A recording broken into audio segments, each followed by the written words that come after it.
Hello and welcome. I'm Brian Kaplan, editor of The Banker. I'm here with Gottfried Leibbrandt, the CEO of Swift. We're talking about Sibos 2018, which is going to be in Sydney.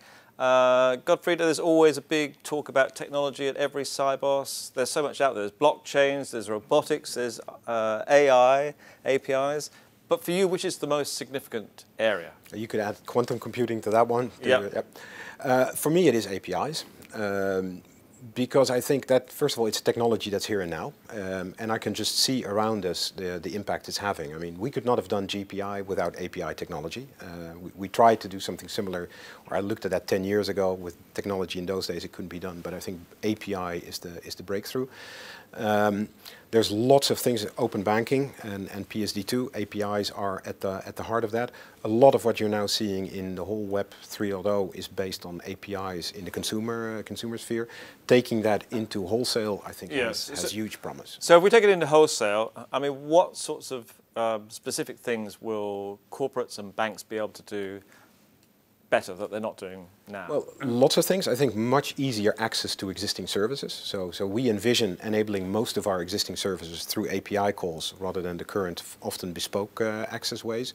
One of the things we're looking at is RTGS systems. So the CHAPS system you now use, there's a browse service to access your liquidity position with the Bank of England. The idea is to replace that with an API call. You can have a simple API call and access your liquidity position at it.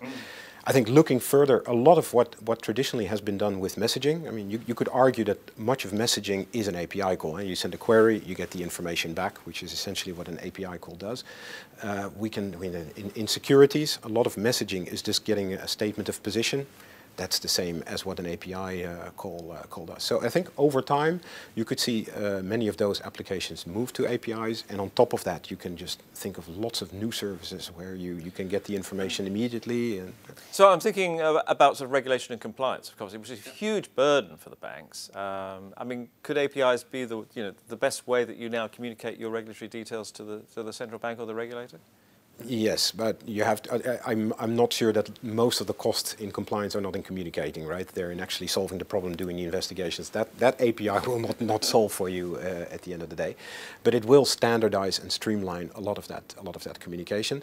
It also will enable new services. I mean, for example, the KYC database, which now is, you have to access it.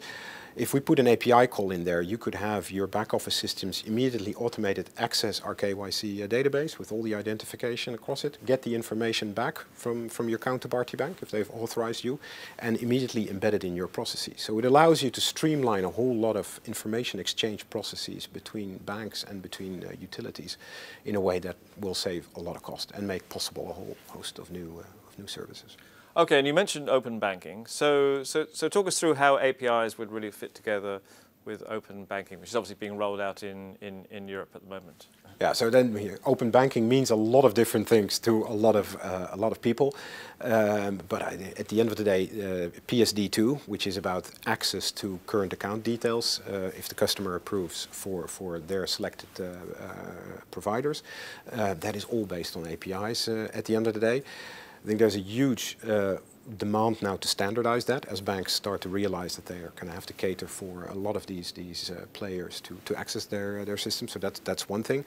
But open banking at the end of the day should be more than just PSD2. It should be about being able to exchange information between banks in a much more fluid way, and being able to rely on each other's data. You can even in correspondent banking, a lot of what's now happening is resolving, for example, compliance issues between banks. Right? We have a payment, we need to do a check, we need to get back to the previous bank in the chain.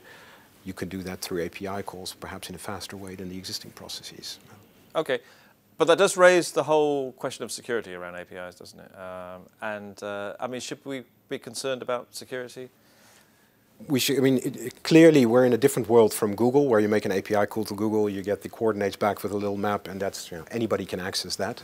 When it's bank data, you do want to know who makes the API call and that they're authorized.